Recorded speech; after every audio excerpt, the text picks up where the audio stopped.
Topilasy topoko vavy tonga indray ny hariva amin'ny valora riva eto amin'ny fampahalalam-baovao ny fahitalavitra matevy atranosika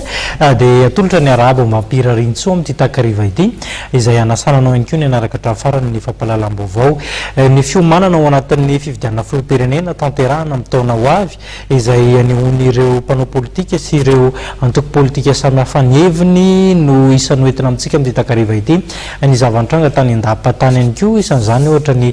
fitokanana foto-drafitrasa lehibe ny fanombohana foto-drafitrasa lehibe kokoa amin'ny tontolon'ny famatsiana herinaratra ny vaovao sosialy dia zana ihany koa nitondra zany amintsika amin'ity takariva ity namory mpanao gazety nidinika ho an'ny fanavotam-pirenena DFP no afantarany be sy ny maro azy ny fiomanana amin'ny fifidianana sy ny fanampianany rehetra hiatrika io fifidianana io ny tena votoatiny no lazaina tao anatin'ity fiaonana tamin'ny mpanao gazety ity.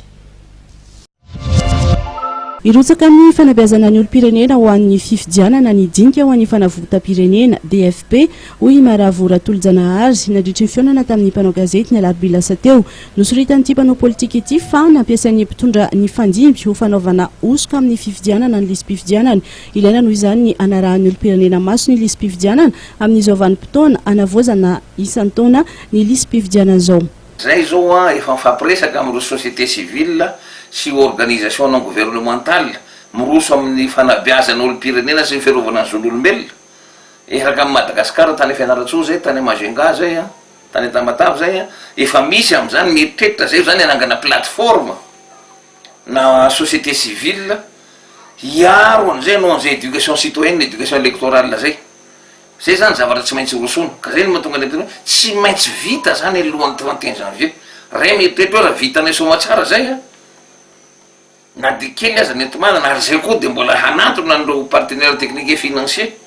zay mivoy an'izany éducation électorale zany hanampy anay amin'ny fanatanterahana an'izany fa ao ny teny poiran'ny alabaty voalohany indrindra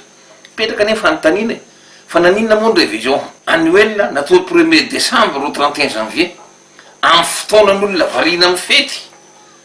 kelikely zao avy ny trêve politique manomboka 15 à 20 décembre ho avy ny trêve politique